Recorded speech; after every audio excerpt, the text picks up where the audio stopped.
إنما الأعمال بالنيات. إن الحمد لله نحمده ونستعينه ونستغفره ونعوذ بالله من شرور أنفسنا من سيئات أعمالنا.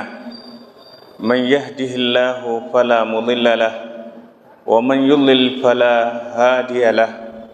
وأشهد أن لا إله إلا الله وحده لا شريك له وأشهد أن محمدا عبده ورسوله أرسله بالهدى ودين الحق ليظهره على الدين كله ولو كره المشركون. أحبتي في الله، السلام عليكم ورحمة الله وبركاته. وأوصيكم ونفسي بتقوى الله حيث أمرنا في كتابه الكريم: يا أيها الذين آمنوا اتقوا الله حق تقاته ولا تموتن إلا وأنتم مسلمون.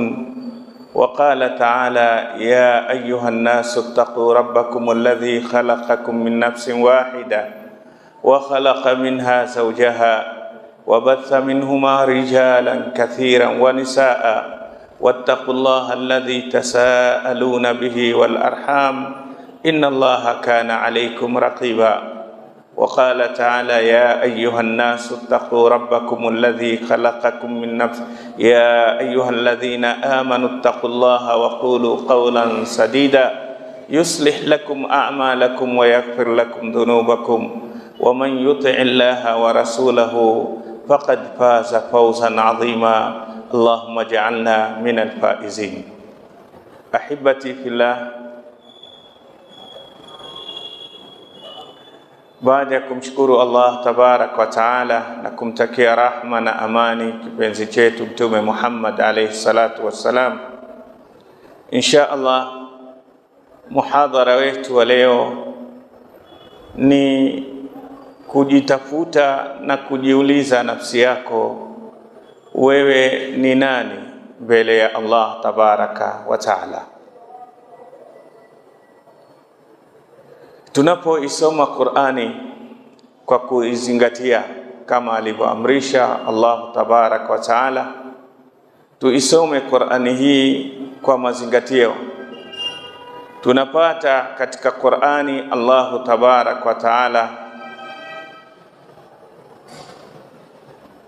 ametueleza kila mtu sifa yake kujijua. Ametajwa ndani ya Qur'ani yeye ni nani.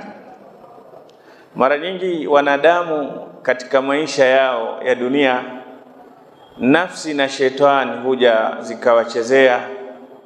Pengine mtu aishi ulimwenguni akataka kujijua yeye yuko vipi. Kuna watu wakinunua gazeti atafuta yani sehemu ya nyota, si ndio? Ataka kujua nyota yake, kwa sababu anaamini maisha yake yanakwenda na nyota yake. Na huu ni ushirikina. Maisha yako yanaendeshwa na nani? Allahu tabaraka wa taala. Yeye ndiye anapeleka mambo yako. Lakini mwanadamu huyu akashindwa kuelewa hivyo, kinyume ajitafute kujijua yeye mbele ya Allah tabaraka wa taala anatambulika kama nani. Mmoja katika salafu saleh anaitwa Al-Ahnaf bin Qais, kana jalisan yawman fahala fi khatirihi qawlihi ta'ala. Huyu Ahnaf siku moja alikuwa amekaa peke yake, na tulizungumza kwenye muhadhara wa jana kwamba maisha sahihi ya mwanadamu ni lazima yapate wakati wa kufikiri, kwa sababu mwanadamu anapokuwa na time ya kufikiri ndiyo aweza kuwa na mpango wa kuyafanya mazuri au kuyakimbia mabaya ambayo anaendelea nayo. Lakini bila ya kufikiri atakuwa anasonga mbele tu, sawa anayoyafanya katika maisha yake yanamnufaisha au yanamdhuru. Na ndiyo Allah tabarak wa taala walipokuwa Makuresh wametatizika na Mtume Muhammad sallallahu alaihi wasallam, wanampiga vita kwa maneno, kwa vitendo, mpaka wakafikia kumwambia kwamba mtume ni mwendawazimu. Wewe ni mwendawazimu. Allahu tabarak wa taala alimwamrisha Mtume Muhammad sallallahu alaihi wasallam, hakumwambia wajibu hivi wala hivi, lakini aliwaambia wachukue nafasi ndogo ya kufikiri, watamjua kwamba Mtume sallallahu alaihi wasallam si mwendawazimu. Kwa sababu utakapofikiri na maana ya kufikiri ni kuitumia akili yako vizuri, ukaondoka kwenye hawa na matamanio ya moyo wako, ukaupa nafasi ufanye kazi kama ulivyoumbwa moyo, akili ifanye kazi iweze kuangalia upande wa uzuri na ubaya, bila shaka mwanadamu atakuja katika jibu sahihi. Akamwambia, qul innama ad'ukum biwahidati an taqumu mathna wa furada thumma tatafakkaru. Waambie ninachokitaka na waita kwenye jambo moja tu. Kama mwataka kunielewa mimi vizuri ni nani, basi mtu asimame peke yake, wawili au mmoja, waweze kunifikiria, basi ma bisahibukum min jinna, watapata kwamba rafiki yenu hana nini? Hana kichaa. Sisi mara nyingine hutafuta suluhisho la mambo au jambo lilokupa taabu kwa gharama kubwa, kumbe suluhisho lile lingepewa nafasi ya kufikiri, lingeweza kutatulika tatizo lile, likapata suluhisho kwa njia nyepesi. Kwa sababu mwanadamu ni akili. Ubora wa mwanadamu ni nini? Ni akili. Akili ikikosa kufanya, ukikosa wakati wa kufikiri, basi huwa ule ubora wako wote unapotea. Ndio jana nikasema kule kwamba ndio ulimwengu ulipotaka kuwatoa watu kwenye malengo ya wanadamu wazuri, umeweka vitu vingi kumfanya mwanadamu asiwe na time ya kufikiri. Ukiangalia ulimwengu leo, entertainments zimekuwa nyingi sana, kuzubaishwa, simu hizi zimeletwa, kuna sijui ma TV, kuna michezo, kuna nini. Mwanadamu siku yake yote hana wakati hata akakaa dakika 30, nusu saa mwenyewe akaweza kufikiri. Wewe utaamka na shughuli za dunia, na ukipata na time umeingia kwenye nini? Kwenye simu, mitandao. Ndani ya simu hii huzalishi lako, washakupangia program tofauti za kuzubaisha. Waza kumwona mtu la cheka peke yake, mtu mzima limekaa la cheka huyu kijana nini? Sasa hii usifikirie kwamba watu wameyafanya haya kipumbavu, la. Wataka ulimwengu watu watoke katika kufikiria. Wakishatoka kwenye kufikiria, wote watakuwa wapumbavu. Sasa wewe huna wakati kazini, ukitoka kazini labda michezo, kuna mpira utakaoenda utazame, ukirudi nyumbani umefungwa tena, bado uliangalia lile goli lilivyoingia kwenye TV lile warudia huku, ukirudia huku, masaa yanafanya nini? Yanakwenda, fikra hakuna. Allahu tabarak wa taala akawaambia Makureshi, dawa ya kupata suluhisho ya kuijua haki, dawa ya kuijua barabara sahihi ni moja tu. Tumia wakati wa kufanya nini? Wa kufikiri. Ndio utakuta Qur'ani mara nyingi imekuja afala yaqilun, afala tatadabbarun, afala yatadhakkarun. Aya 19 za mwambia mwanadamu katika Qur'ani, fikiri. Kwa sababu kufikiri ndiko kunachomleta mtu katika uwanadamu wake sahihi. Mwanadamu ubora wake ni nini? Ubora wa mwanadamu ni nini? Akili. Wewe ukikosa akili, basi huna ubora. Huwezi kuzalisha chochote kizuri katika maisha. Wewe na mnyama itakuwa ni vile vile tu. watu wakukisie mazuri yako, lakini mwenyewe huwezi kujifanyia mazuri kwa sababu huna akili.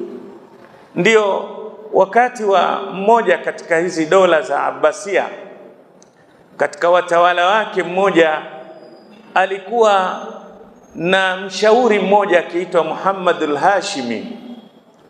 Huyu Muhammadul Hashimi alikuwa mtu kichwa sana. Yule amiri anapokaa na lile baraza lake la mawaziri, anapochangia fikra zake, wale yani anatoa wanavyosema brilliant ideas, zinakuwa ni rai au ni maoni ambayo yana uzito.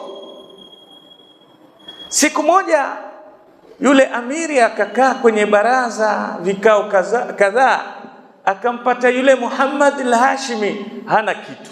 Watu wanatoa rai hii, wanazungumza, yeye kama hayupo, hachangii chochote. Kikao cha pili cha tatu, amiri akasema huyu ana tatizo, huyu ndiye jembe langu hili, leo hawezi kuzalisha lolote, lazima nikae naye nimuulize tatizo huyu, kuna kitu cha msumbua huyu. Akamwita akamwambia, niambie ndugu yangu, una tatizo gani? Mwisho akamwambia, bwana, mimi nina tatizo la nyumbani, na hakuna vita vikali kama vita vya nyumbani, si ndio? Domestic war. Hakuna vita vibaya kama vya nyumbani. Maana vikianza huko vitamaliza ofisini, vitamaliza sokoni, zitaharibu kila mahali. Una tatizo gani ile nyumbani? Akamwambia, mimi tatizo langu, tumeishi vizuri sana na mke wangu, twapendana, twahurumiana, yani kila mmoja yani anamthamini mke.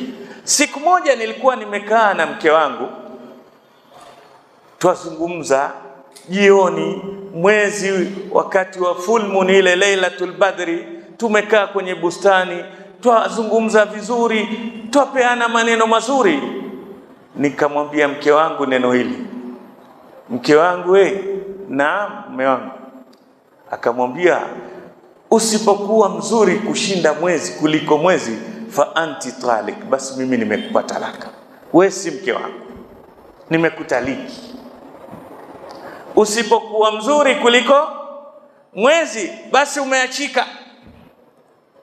Neno hili yani huyo amekusudia, anamsifu mkeo kwamba yeye ni mzuri kuliko, na kama uzuri wako haushindi mwezi, basi ustahiki kamwe kuwa mke wangu, ushaachika. Mwanamke msomi yule akamwambia, ala, umenitoa outing na raha zote kunipa talaka.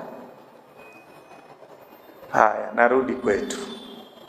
Akakaa mwanamke pale afunga. Baada ya miezi mitatu amwambia yakaribia, akamwambia, mume wangu, wajua umebaki mwezi mmoja tu, mimi ukimalizika narudi kwa wazazi wangu. Kivipi? Wakumbuka uliniambia usipokuwa mzuri kuliko mwezi, wewe umefanya nini? Umeachika. Sasa mwanadamu gani atakuwa mzuri kuliko mwezi? Mimi niwe mzuri kuliko mbala mwezi, tena ule mwezi ule ukamilika. Uliniambia usipokuwa mzuri kuliko ule mwezi, ulikuwa tarehe ayyamul bidh, mwezi uliokamilika unang'aa. Kwa hivyo nilielewa ulinipa talaka, nimekaa kama mwanamke anavyostahiki kubaki nyumbani kwake mpaka amalize eda yake. Eda iko karibu na kuaga kabisa kwamba mimi narudi, mimi sitakuacha. Kaambia, uliza mashehe.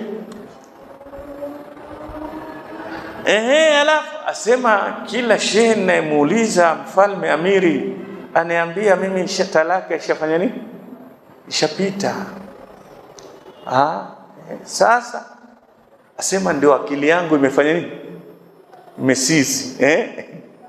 Siwezi kuzalisha chochote kiakili, kwa sababu mimi mke wangu nampenda, mke wangu mzuri, mwenye dini, mwenye tabia, mwenye sura, ana sifa zote mzuri, namkosa hivi kwa ulimi wangu mwenyewe. Kila rahisi hivi, siwezi kuzalisha chochote, sijitambui hapa nilipo. Amiri akiangalia umuhimu wa ule bwana alivyomshauri mzuri kwake, akasema lazima nimsaidie. Akaita wanavyoni wote walioko pale Sham, akawaita kwenye ofisi yake, wakakaa holi na waziri na amiri yule kiongozi wa dola. Akaambia wanavyoni, hili swali nataka mulifanyie kazi. Mtu amwambia mkewe, usipokuwa mzuri kuliko mwezi wewe umeachika. Je, hapa talaka imepita? Mashekhe wakazama huko, kila ni wa kichwa sema talika, ameachika, mraatun talik. Huyo mwanamke ashafanya nini? Ameachika. Holi mzima wanavyoni wote kwa kauli moja wakakata kauli kwamba ameachika. Muhammad al-Hashimi, msaada wa kiongozi wa dola pia haukufanya nini? Haukumsaidia. Amiri akauliza, kuna yule mzee yule shekhe, mbona sijamuona hapa? Kaambia, yule maskini saizi amezeeka, aishi kando ya mji, kamleteni, yule ndiye kigogo. Farasi kenda akaletwa. Akija, swali ni hili, wasemaje shekhe? Mzee akafikiri, akasema hajaachika. Muhammad mapafu yakafanya nini? Yakafunguka kidogo. Hajaachika kivipi? Akasema amemwambia, kama wewe hutokuwa mzuri kushinda mwezi, basi umeachika, na mwanadamu ni mzuri kushinda mwezi. Mashekhe wote waambia, shekhe, tumekwambia huyu shekhe lishazeeka huyu huyu hana uwezo tena wa kutoa fatwa. Kimacho tu kiangalia mwezi na mwanadamu, nani mzuri atasemaje? Akamwambia, la, sisemi mimi kwa macho yangu, nasema kwa nasi ya Qur'an, laqad khalaqna al-insana fi ahsani taqwim. Tumemuumba mwanadamu katika umbile bora zaidi. Ahsan, hakusema taqwimun hasan au hasanu taqwim, amesema ahsan bisighati tafdhil. Tumemuumba mwanadamu kwa umbile bora zaidi ya mwezi, zaidi ya jua, zaidi ya teusi, zaidi ya sungura. Mwanadamu ameumbwa kwa umbile zuri zaidi kuliko chochote. Tuko pamoja? Muhammad, akili imerudi, kama mtu alikuwa amepoteza data kwenye simu yake, alafu ikaingia kwa mara moja. Message ngapi wazaingia? Siku mbili alikuwa hayuko kwenye online, alafu sasa akairegesha. Sasa ni message ngapi zitamiminika? Na nyingi. Hivyo ndio Muhammad akarudi. Nachokusudia ni kwamba mwanadamu ubora wake ni nini? Akili. Mwanadamu ubora wake ni akili. Kwa hivyo usipotumia akili vizuri, basi ubora wako unafanya nini? Unapotea. Tuko pamoja? Allahu tabaraka wa taala akamwambia Mtume sallallahu alaihi wasallam kwamba waambie hao wafanye jambo moja tu. Mtu wasimame, ikiwa ni wawili au mmoja, waweze kuwa na nafasi ya kufikiri, watakujua kwamba wewe si mwandowazimu, bali wewe ni Rasulullah, ni kiumbe unaichukua wahi kutoka kwa nani? Kwa Allah. Kwa sababu akili ndi dira ya mwanadamu katika dunia hii. Tuko pamoja? Sasa ulimwengu ulipotaka kuwapoteza watu, kuwaharibu watu, kuwatoa watu kwenye malengo, unacheza na nini? Na akili za watu. Ndio haya mambo tofauti mengi, yote utakuta kazi yake ni moja. Kazi yake ni kuichezea, kuifanya akili ya mtu ifanye nini? Ilale. Tukubaliana au tukubaliana? Na nani abisha hapo? Ndio ulimwengu unavocheza na akili za watu. Ukitoka hili huleta hili, ukitoa hili latoa. Kila siku unaambiwa sijui sasa ni wakati wa digital. Digital ina nini sasa? Digital ni kwamba wewe waweza ukakaa hapa ulipo Mwanza, lakini ukawa na ulimwengu wote uko nao kiganjani, au sio? Lakini kiganja kile wajifundisha kwa digital kutengeneza saa au kiribiti au nini? Hakuna. Wote walioingia kwenye digital hiyo utawakuta wanapumbazwa tu na kulazwa akili zao kwa upuzi na ukorofi na nini. Leo unakuta mambo wanaoyafanya watoto wetu ni mambo ambayo labda wangeyafanya miaka 20 ija, au sio? Na katika mambo hayo 90 katika 100 ni mabaya, au si kweli? Ingekuwa angalau 90 katika 100 ni mazuri, tungesherehekea. Lakini wallahi katika wanayotumia hizo vyombo vya leo utakuta 90 katika 100 vinatumika hasara.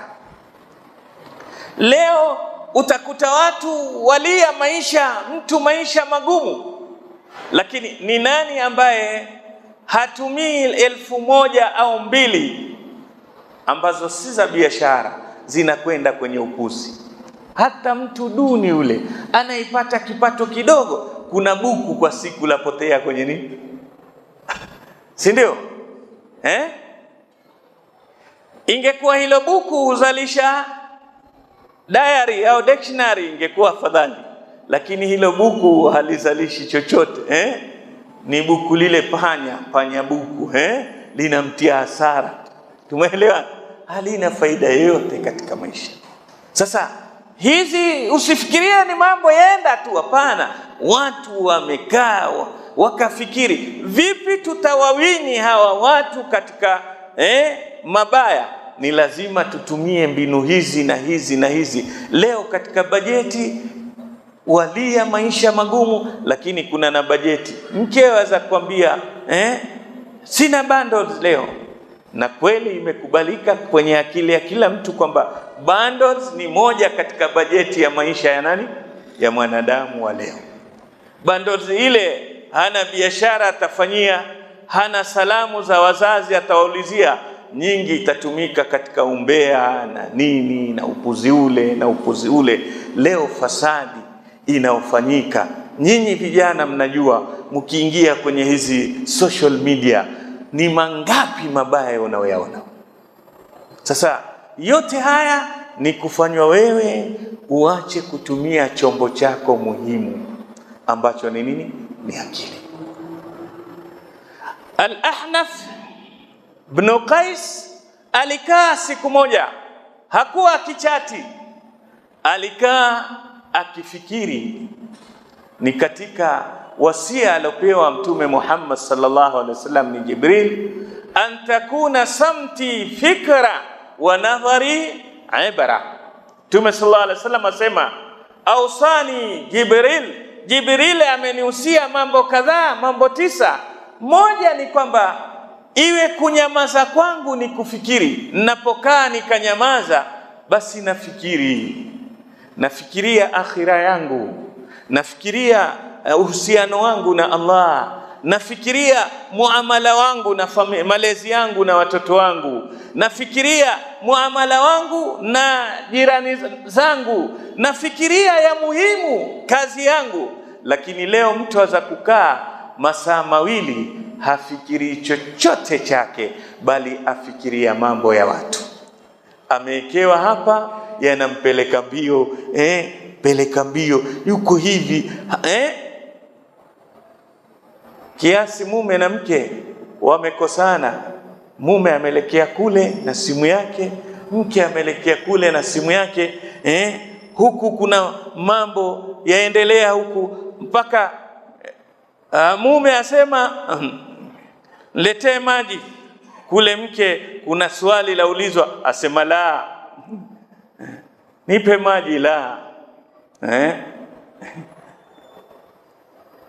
Huyo amekasirika kwa sababu hawako, kila mtu uko kivyake, kila mtu uko kwenye shughuli zake.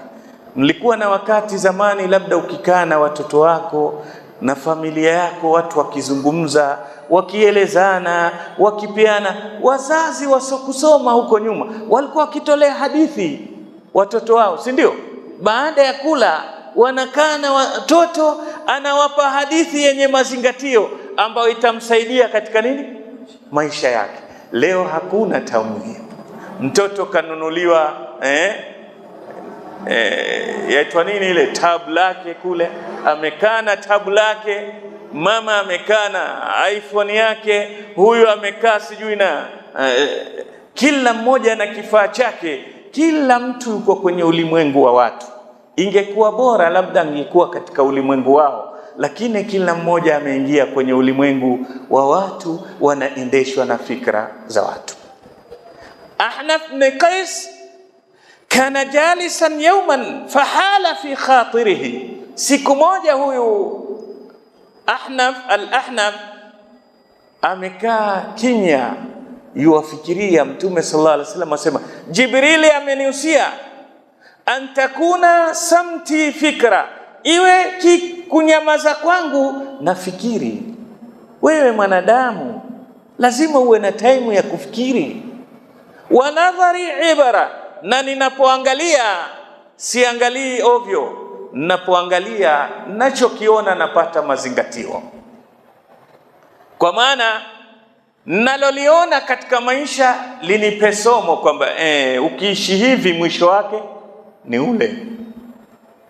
Lakini kwa kukosekana kufikiri, watu huona, mtu humwona mwenzake yule ameingia kwenye madawa ya kulevya, mwisho amekuwa taabani. Lakini kwa kutofikiri, na yeye mwisho aingia pale pale. Lau ungekuwa ule ulimwengu wa kufikiri, mabaya mengi hayangetufika, kwa sababu ungechukua ibra, ungepata mazingatio kwamba huyu alienda hivi akafikia pale, mimi nikienda vile nitafikia pale pale. Kwa hivyo Ahnaf asema ikapita kwenye khatiri, kwenye akili yake ikaja fikra hii. Ikaja qauluhu ta'ala, likaja neno la Allah linalosema, laqad anzalna ilaykum kitaban fihi dhikrukum. Allah asema wateremshia nyinyi kitabu ambacho ndani yake kuna dhikrukum, utajo wenu, sifa zenu, majina yenu. Kwamba katika Qur'an kila mtu ametajwa, hata mimi na wewe. Qur'ani imetutaja. Nani amewahi kufikiri kwamba mimi nimetajwa vipi kwenye Qur'an? Yupo? Nani amekaa kafikiri kujiuliza, mimi Qur'ani imenitaja niko vipi? Nina sifa gani mimi? Twasoma magazeti tukitafuta nyota. Mwanadamu ambaye hakukuumba wewe atakujua vipi wewe? Ala ya'lamu man khalaqa wa huwa al-latiful khabir. Mwenye kukujua wewe ni yule aliyekuumba. Mganga hawezi kukujua wewe. Tumeelewana? Na nyota jamani, kama anavyosema Ibn Abbas radhiyallahu anhuma, asema nyota zimetengenezwa, zimeumbwa kwa mambo matatu. Nyota hizi zina faida tatu kwa mwanadamu. Hizi nyota kwetu kuziona, Allah ametuwekea nyota, zina kazi tatu. Kazi ya kwanza, zinatan, ni pambo. Allah amelipamba ile mbingu kwa zile nyota. We mwenyewe ukiangalia ulimwengu ukiwa safi, hakuna mawingu ya mvua, uone zile nyota zilivyokaa, ukiangalia mbinguni utasikia raha, au sio? Ukaenda mahali pako wazi, ukaangalia juu hivi, utapata kitu fulani ambacho kitakuletea relief katika ubongo wako, utasikia raha. Na hii ni sunna ya Allah katika ulimwengu. Hata mwanadamu, mtoto wako yualia, baba hebu angalia kule juu, akiangalia hivi atanyamaza. Tuko pamoja? Mwana ifanye hii experiment tukende. Akilia mwambie baba angalia, akifanya hivi atalia, ali akiangalia juu atarelax. Tuko pamoja? Nyota Allah kazileta, sababu ya kwanza zinatan li, ni pambo. Lakini faida ya pili, alamatun tuhtada biha. Qur'ani ikaeleza alama. Faida ya pili ya nyota ni alama za kuwafanya wasafiri watembee nazo. Zamani wazazi wetu wakitoka kule Lamu mpaka wakifika Yemen, hakuna dira ile wala chochote, anatumia nini? Nyota. Wanasafiri baharini huko deep sea, kitu kinachomuongoza ni nyota. Akiona nyota hii ajua hii itanifikisha wapi, huku ni pwani, huku ni baharini, hii itanipeleka mpaka mahali fulani. Hivyo hivyo watu barani huko wako kwenye jangwa huko, lakini kwa nyota anafika pale anapo. Alamatun tuhtada bi, Allah kajalia nyota ni alama, ni signs za kuwafikisha watu wanapotaka. Lakini ya tatu iliyoelezwa faida ya nyota, rujuman li shayatin, ni makombora wanapigwa wale mashetani wabaya wanaotaka kukross kwenda kusikia maneno ya mbinguni kule. Zamani walikuwa wakifanya hivyo, lakini Qur'ani ilipokuja mlango huo ukafungwa. Wanapovuka tu ndio saa nyingine waza kuona kitu. Hujawahi kuona hiyo? Naam. Haya ndiyo yaloelezwa katika Qur'ani kuhusu nyota. Mtu akianza kukwambia mimi wacha nikutengezee nyota yako,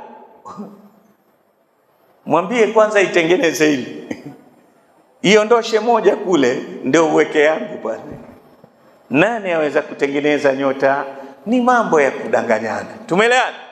Sasa yako ya kuyatafuta katika Qur'an.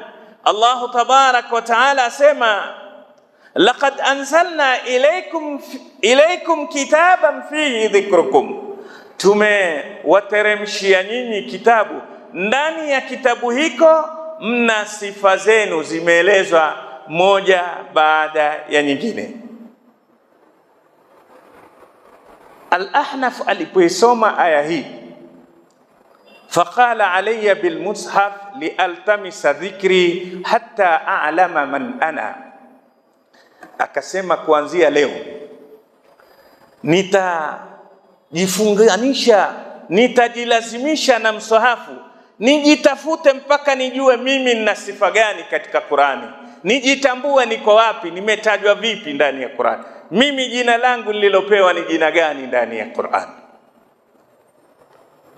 Famarra waman ashbahu, na ninafanana na kina nani.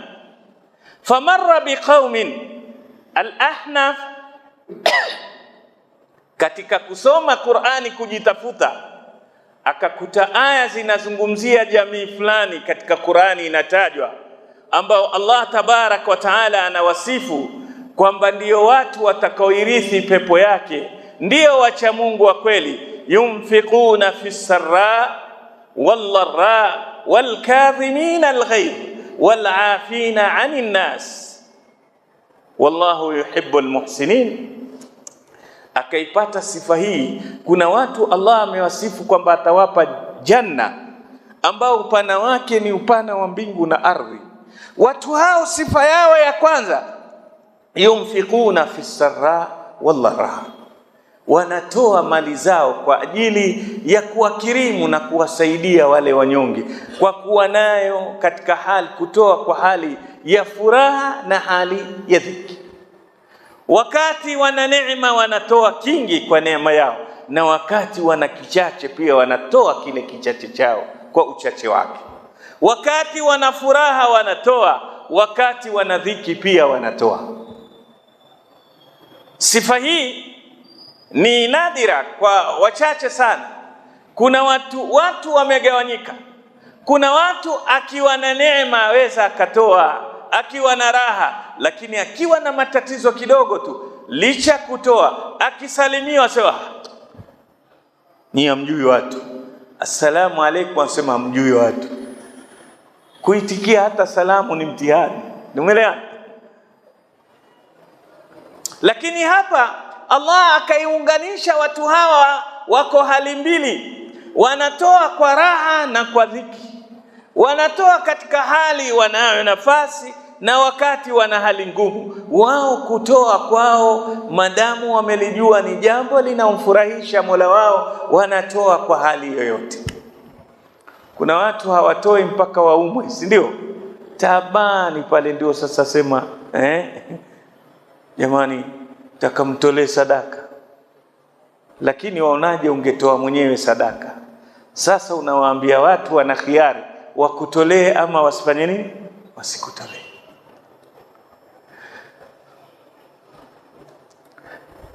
Ahnaf akawakuta watu hawa walkadhimina alghaidh, na wana sifa ya watu wa kwenda peponi, wenye kuzima hasira zao.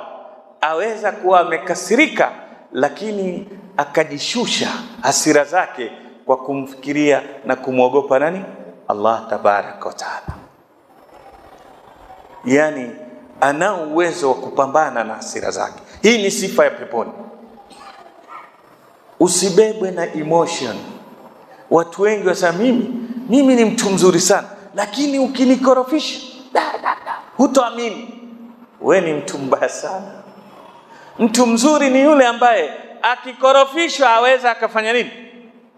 Akajirudisha mwenyewe. Unaona? Amekerwa lakini akakumbuka huyu baba antumwa na shetani kuniharibia mudi yangu. A'udhu billahi minash shaitani rajim. Akarudi katika hali. Laysa ash-shadidu bisur'a, innama ash-shadidu man yamliku nafsahu 'inda al-ghadabi. Mtume sallallahu alaihi wasallam asema, si shujaa yule ambaye wakati wote kupambana mereka. Hapana, shujaa ni yule ambaye anakasirika na akasema a'udhu billahi minash. Ana uwezo piga mtu ngumi moja tu akazimia, lakini akasema huyu anitafutia balaa tu, ataka kunikosesha pepo bure huyu. A'udhu billahi minash shaitani rajim. Kwa ajili ya huyo ndiye nani? Ndiye shujaa. Walkadhimina alghayb. Na hii utakuta ndio ilikuwa tabia ya Mtume Muhammad sallallahu alaihi wasallam. Akiudhiwa mara nyingine akijifanya kama atasie. Siku moja Mtume sallallahu alaihi wasallam yuwapita, Makureshi wamekaa, wakaanza kumtukana Mtume, ya mudhammam, ya mudhammam. Mtume anaitwa nani? Muhammad. Muhammad maana yake Kiarabu ni mtu mwenye kushukuriwa kwa mazuri yake, ni mtu mwenye sifa mzuri. Likawa pia la wakera. Wajua hasidi ukerwa na kila jambo, hata jina la mtu la mkera. Likawa lina wakera kwamba Mtume wanampinga, lakini jina lake tu ni zuri. Wakambadilisha kinyume cha mwenye mazuri, ni mudhammam, ni mtu mwenye matusi, mwenye sifa mbaya. Baada ya kumwita Muhammad wakamwita nani? Mudhammam. Sasa Mtume yuwapita, wamwambia ya mudhammam, mudhammam, kuna mpia leo mudhammam. Mtume sallallahu alaihi wasallam akamshika Abu Huraira kwa akamwambia, ya Abu Huraira, undhur ya Aba Huraira, kaifa yusrifu Allahu anni adhahum. Angalia Abu Huraira, vipi Allah amenitenganisha na matusi yao na maudhi yao. Yusammunani mudhammaman wa ana lastu mudhammama, innama ana Muhammada. Wananiita mudhammam, lakini mudhammam si mimi. Mimi jina langu niloitwa na wazazi wangu naitwa nani? Muhammad, pamoja kuwa ajua wanamtusi yeye, lakini akalifanya lile si lake, la mtu mwingine. Huyu ndiye mwenye akili. Wasema mwenye akili ni yule mtu ambaye mabaya huyafanya, hayasikii, hayaoni, kwa sababu mabaya ni mengi kuliko mazuri. Sasa we kila baya la mtu ukilitia akilini watakuua. Tumeelewana? Puza. Kuna mambo mengine yafumbie macho. Wasema mwenye akili ni yule ambaye anajifanya mjinga. Sio mjinga, ni yule anayejifanya mjinga. Kwa sababu kuna baadhi ya vitu vifanye kuelewa. Hebu niambie, sote tuna familia. Nyumbani kwako, lao kila linalofanywa liwe utachukua hatua, kuna nyumba itabaki? Na kuna furaha itabakia? Lakini sababu ya nyumba yako kuwa na furaha, saa nyingine mamake watoto afanya vitu kasa mwanamke bwana ukacheka kwa siri mwanamke bwana, na wengine uvuka mipaka akisema wanawake hawana akili wallahi. Wewe ukiishi na mlevi wewe na ukiishi na mwizi wewe na mwizi, na ukiishi na asina akili wewe na tumeelewa? Sasa hapa umeenda not for that extent usiende zaidi lakini ninachokusudia ni kwamba lao utakuwa huyafumbii macho yale madogo madogo, furaha itafanya nini? Itapotea. Kwa hivyo muumini mwenye kuipata sifa ya kuingia janna, muumini huyu kwanza tumesema ni watoaji. Sasa Qur'ani yakwambia ujielewe, ujiangalie, mimi ni mtoaji? Sipo. Mimi nina sifa ya kukontroli hasira zangu? Nipo. Ushaingia katika waliotajwa walkadhimin. Wewe uko kwenye grupu ya alkadhimin, wale wenye uwezo wa kuzima nini? Hasira. Walkadhimin alghayz walafina anin nas, na wenye kusamehe watu. Qur'ani imewataja watu katika watu watakaopata janna ni wale wenye kusamehe watu. Kwa hivyo mmoja katika sifa za watu wa peponi. Asema kwenye aya hizi nikajikuta mimi sipo, nikasonga na Qur'ani kujitafuta sifa yangu. Famarra biqaumin, al-Ahnaf akapitia watu wengine wanatajwa kwenye Qur'ani, kanu qalilan min al-layli ma yahja'un wa bil ashari hum yastaghfirun. Walikuwa ni sehemu wanalala sehemu chache, lakini sehemu nyingi wanaitumia kwa kusimama kwa ibada, qiyamul layli, na pale karibu ya alfajiri kuingia wanaleta istighfari kama walokuwa usiku wakifanya dhambi. Akajiangalia sifa hizi, mimi nikilala hadi mwadhini siamki, sipo. Akasonga mbele na Qur'ani kujitafuta sifa yake. Wa marra biqaumin yu'thiruna ala anfusihim walau kana bihim khasasa. Allah amewataja watu wake wazuri watakaoipata janna ni wale ambao wanaathirika, yu'thiruna ala anfusihim, wanajiumiza nafsi zao, yani kwa maana wanatambua shida za wengine japo wao wenyewe wana nini? Wana shida. Anaiona shida ya mwenzake ni kubwa, pamoja kwamba yeye ana mashida yake, lakini anaona zile za mwenzake ndizo shida. Kwa hivyo yuko tayari kumsaidia mwenzake hata kwa kujikosesha yeye. Waman yuqa shuha nafsi faulaika humul muflihun. Allah sema yule aliondoshewa uchoyo wa nafsi, hao ndio waliofaulu. Akajikuta hapa pia yeye sifa hii hana. Famarra biqaum, akaendelea kusoma watu wengine. Qur'ani na wasifu yajtanibuna kaba'ira al-ithmi wal fawahisha wa idha ma ghadibuhum yaghfirun. Yani Allah anawasifu watu wengine ambao wanaepuka mijidhambi mikubwa na machafu, na pale wanapokasirika basi au ghadhibu, wanapokasirishwa wanawasamehe walio wanawaombea msamaha waliokasirisha. Faqala tawadhu'an minhu, Ahnaf baada ya kusoma aya hizi tofauti akasema maneno ya unyenyekevu. Akasema nini? Allahumma lastu a'rifu nafsi fi haula. Sifa zote hizi nilozitaja sijioni kama mimi nina nafasi. Hivi ndivyo wacha Mungu walivyo. Mcha Mungu hajitambui kwamba yeye ni mcha Mungu. Kinyume cha wacha Mungu wa leo, asema sisi ndio wenyewe, umeelewa? Lakini hao wote wampinda pinda, wote hawafai. Ahnaf huyu kila aya anayosoma asema Allahumma mimi lastu a'rif nafsi fi haula, sijijui katika hawa waliowataja mimi niko wapi. Thumma akhadha yaqra, alafu akaendelea tena kusoma. Famarra biqaumin, akafikia Qur'ani na wataja kaumu nyingine au jamaa wengine au jamii. Idha qila lahum la ilaha illa Allah yastakbirun. Katika watu waovu ni wale inaposemwa la ilaha illa Allah, akisikia neno tu la ilaha illa Allah, yeye anafanya nini? Kiburi. Faqala Allahumma inni abra'u ilayka min haula, Mola nitenge mbali mimi, najiweka mbali na watu wenye sifa hiyo ya kiburi. Akafika kwenye watu Allah anawasifu, ma salakakum fi saqar qalu lam naku minal musallin wa lam naku nut'imul miskin. Wanasema jambo gani lilowafikisha kwenye moto wa Jahannam? Watasema hatukuwa ni wasalina wazuri, tukiswali swala hii twaiacha ile, wala hatukuwa tukiwasaidia kwa kuwalisha wale maskini. Akasema Allahumma inni abra'u ilayka min haula, Allah tenga mbali na hawa, kwa maana usiniweke katika sifa hizi ya Rabb.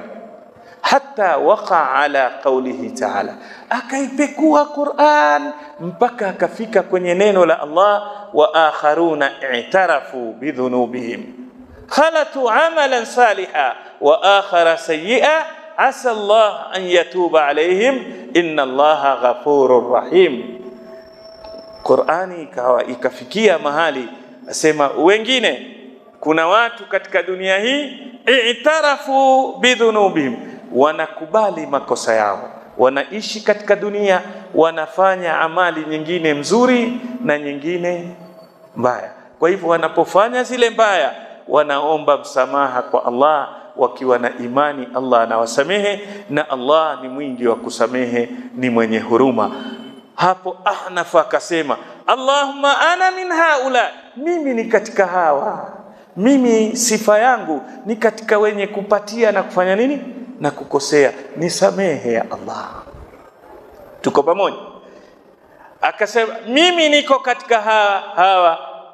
Kwa hivyo hapo fabaka waqal, na akalia Ahnaf sana, na akasema Allahumma ana min haula, mimi niko katika kundi hili, nafanya mara nyingine mazuri na mengine mabaya, lakini nina imani kwamba wewe Allah ni mwingi wa toba, kuwasamehe waja wako, na ni mwenye huruma na waja wako. Thumma qala alafu akasema akthiru min at-taubati wal istighfar fa inna rabbakum ghafurur rahim. Zidisheni ndugu zangu, sisi nafasi tulionayo sote ni hii aliyosema Ahnaf. Hakuna mzuri msafi hapa, sote twapatia na twafanya nini? Twakosea. Kwa hivyo wasia wa Ahnaf, tuzidishe kuleta nini? Istighfar na kufanya toba kila leo, ili yale mazuri yetu yabaki kuwa mazuri, na yale mabaya ulaika yubaddilu Allahu sayiatihim hasanat, ili Allah yabadilishe yale mabaya yetu yawe yatakuwa ni mazuri yetu. Muhadhara wetu huu mfupi, lengo lake ni kukwambia wewe mu'min, lazima ujifanyie utafiti kila leo. Hasibu anfusakum qabla an tuhasab, kama anavyosema Umar ibn al-Khattab radhiyallahu anhu, jifanyieni hisabu wenyewe. Na mwanadamu, kila mwanadamu katika moyo wake amepewa tochi, amepewa taa iliyokaa kwenye moyo wake, ana misbah. Kila mtu kuna taa ndani ya moyo ya kumulika maisha yake, kila mmoja anayo. Balil insanu ala nafsihi basira, kila mmoja anao tochi ya kumulika nafsi yake. Lakini La kusikitisha, tumekosa kuzitumia tochi hizi. Baada ya kumulika nafsi zetu, kujiangalia, kila mtu anamulika mwenzake. Sasa kujishughulisha na mwingine, umejisahau mwenyewe. Na mwanadamu anachotakikana ni ajifanyie mwenyewe. Allah tabarak wa taala sema, in ahsantum ahsantum li anfusikum, ukifanya mazuri wajifanyia mwenyewe, wa in asatum fa alayha, na ukifanya mabaya wajifanyia mwenyewe. Kwa hivyo wacha kushughulika na mwingine, jishughulikie nafsi yako. Ukijishughulisha na nafsi yako, utaweza wewe kujitafuta, kujijua wewe mbele ya Allah una nickname gani. Ni katika kadhimina alghaidh, ni katika muhsinin, ni katika afina ninnas, ni katika mustaghfirin, ni una sifa gani, ili uweze kujikita katika sifa mzuri. Na utakapojikuta wewe una sifa mbaya, ili uweze iqla, kujingoa katika sifa ile, utafute nickname mzuri itakayokusaidia mbele ya Mola wako. Wapenzi waumini, ninachokusudia ni kwamba haya maisha yetu yote yamebebwa na mambo mawili tu. Ukikosa haya mambo mawili katika maisha, ushaharibu maisha yako yote. Mambo yenyewe katika dunia hii yatakao kufaulisha ni itqanul ibada wa ihsanu ila al-ibad. Itqanul ibada lilkhaliq, la kwanza, jitahidi kuwa mzuri katika kumwabudu nani? Allah. Jiweke mstari wa mbele katika kumwabudu Allah. Ibada za Allah usizipuze, tena zifanye kwa vizuri, kwa sababu Allah yuko radhi na wale wenye kumwabudu yeye. Wama khalaqtul jinna wal insa illa, ndilo lengo. Hajaumba majini na wanadamu ila lengo la kumwabudu nani? Yeye Allah. Muabudu Allah maisha yako yote. Lengo muhimu la kwanza, first priority, ni ibada yako. Ipe kipaumbele ibada, umwabudu Allah tabarak wa taala, kwa sababu ukimwabudu Allah vizuri, Allah atakuwa radhi na wewe. Na ukishapata radhi za Allah, umekosa nini katika maisha yako? Umefaulu hapa duniani na akhira. Lakini jambo la pili, vile vile Qur'ani imetuonyesha sifa mbili hapa, imma katika kumwabudu Allah vizuri, au sifa ya kuishi na viumbe wa Allah vizuri, kuwafanyia wema viumbe vya Allah. Hata wakakufanyia ubaya, wewe regesha wema, basi wewe Allah tabarak wa taala atakulinda kwa ule wema wako. Haya ndiyo maisha. Na utakapokuwa na sifa hizi mbili, umejitengezea mustakbali wako, future yako imekuwa mzuri. Ukikosa haya mawili, ndipo pale utakapokuwa huna lolote la kufikiri la khairi. Wapenzi waamini, Allahu tabaraka wa taala amewasifu waja wake, bora ni mitume, akawaita kwa sifa ya ibad. Mtume Muhammad anaitwa kwa sifa ya Abdullah, kuwa ni mtumishi, ni mtumwa wa nani? Wa Allah. Kwa nini? Kwa sababu alikuwa ndiye abadun nas, ndiye mtu alokuwa akimwabudu zaidi Allah, pamoja kuwa haandikiwi dhambi. Rasulullah sallallahu alaihi wasallam ashatangaziwa pepo, ashatangaziwa neema zote za peponi, inna atainakal kauthar, lakini kana abadun nas, mtume alikuwa ndio akimwabudu sana Allah tabarak wa taala. Lakini ukimwangalia pia mtume huyu, wa innaka la ala khuluqin, na tabia yake ndiye alokuwa na tabia njema zaidi katika wanadamu. Alikuwa mzuri kwa ibada, alikuwa ni mzuri kwa tabia. Tabia ni muamala wako na viumbe wenzako. Mtume sallallahu alaihi wasallam alikuwa na ukarimu na tabia njema mpaka kwa wanyama. Siku moja mtume amekasirika kweli kweli, uso umebadilika. Kisa ni nini? Amekaa na masahaba zake, akaja ndege turafrif, ndege kinarukaruka kikilia mbele ya Mtume, kinaimba kwa kelele. Mara kaonekana Mtume amebadilika, uso umekuwa mwekundu. Akauliza, nani aliochukua vijifaranga vya huyu ndege? Tumeelewa? Wewe mwanao atakaiba mayai kwa jirani, sababu mtoto mkorofi huyu, mtoto mjanja huyu. Haya, umetoa wapi ama? Haya, kuku wa jirani. Chemsha haraka ule usije ukashikwa nayo hapo. Umeelewa? Rasulullah sallallahu alaihi wasallam alikuwa hataki hata ndege adhulumiwe. Akauliza, nani alichukua kifaranga cha huyu ndege? Sahaba mmoja asema, mimi. Kwa nini? Asema, watoto wangu wapenda sana kucheza na nini? Na ndege. Nikapita kwenye kichaka, ona kioto cha ndege, kuna vitoto vifaranga, nimewapelekea, haraka waregeshe. Tumelana? Tuko pamoja jamani? Hii ndiyo ilikuwa tabia ya Mtume sallallahu alaihi wasallam. Hataki hata ndege ahuzunike. Mtume sallallahu alaihi wasallam tabia yake mzuri, siku moja aswalisha, asoma sura ndefu. Kuna mama yuwaswali nyuma, amemweka mtoto wake mchanga chini yuwaswali.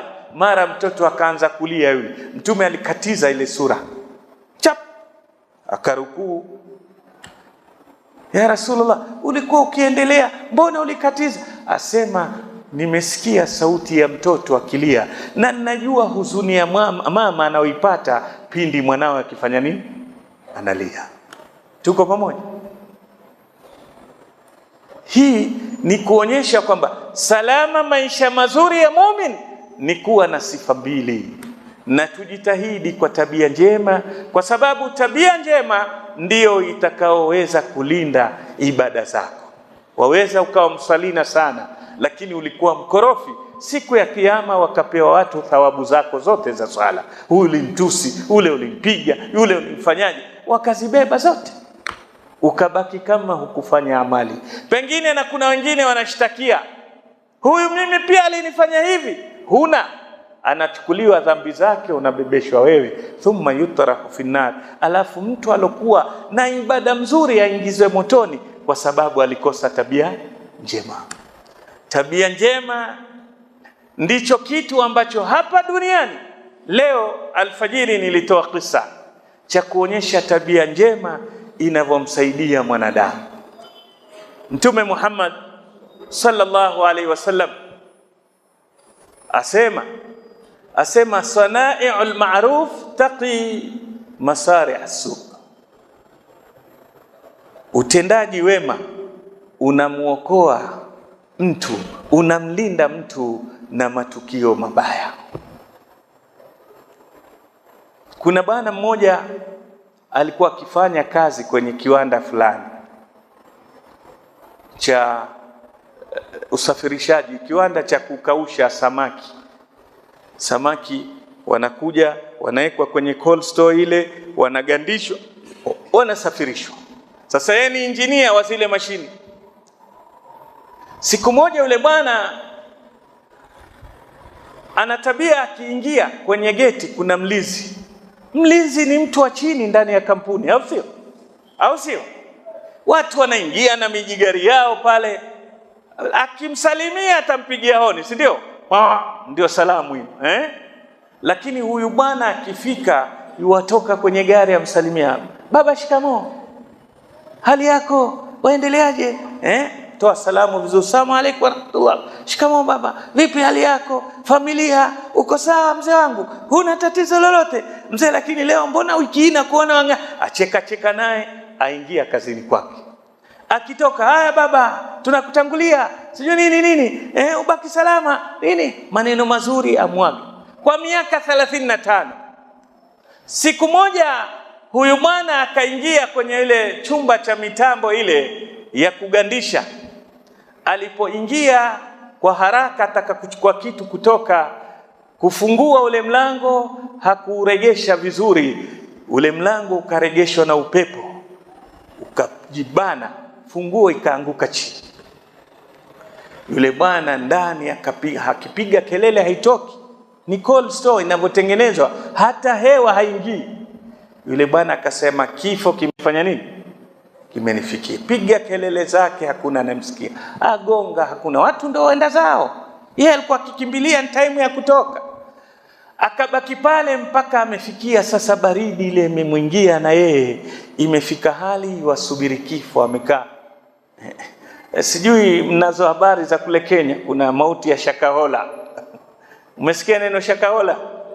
Umesikia eh? Sasa mzee amebaki angojea kifo cha Shakahola. Maana Shakahola kifo chake ni mwenyewe unakifanya nini? Unakihisabia date, si ndio? Kinakuja pole pole ukikisubiri kifo. Yule mlinzi akasema, mbona huyu fulani sikumuona akitoka? Wema. Kawaida huyu akitoka lazima afanye nini? Anisalimie, aniage.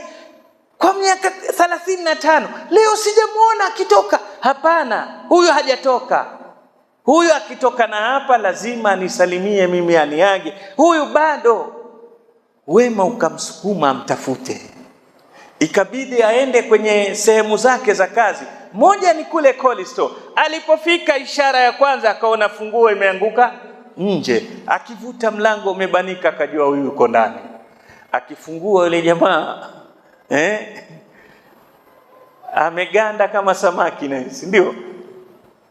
Kamtoa, kamzoazoa, kaita wenzake wakamsaidia, kapelekwa hospitali akatibiwa. Huyu mlinzi siku ya pili akaitwa ofisini na manager. Kamwambia, twashukuru kwa kazi ulioifanya jana kumuokoa mwenzako, lakini kuna swali muhimu. Umefanya kazi mzuri, lakini twakuuliza, wewe ulienda kufanya nini kule kwenye ile sehemu ya kuhifadhiwa samaki? Inaonekana ni mchezo wako, wewe enda kutuibia. Ulijuaje yule bwana yuko pale ndani? Linalokupa ni lipi? Wewe ni mtu wa mlangoni mpaka ukaenda huko kwenye cold store, inaonekana una mchezo unacheza. Yule mlinzi akasema, jamani, kuweni na dhana mzuri. Mimi kilichonipeleka pale ni wema wa ule bwana.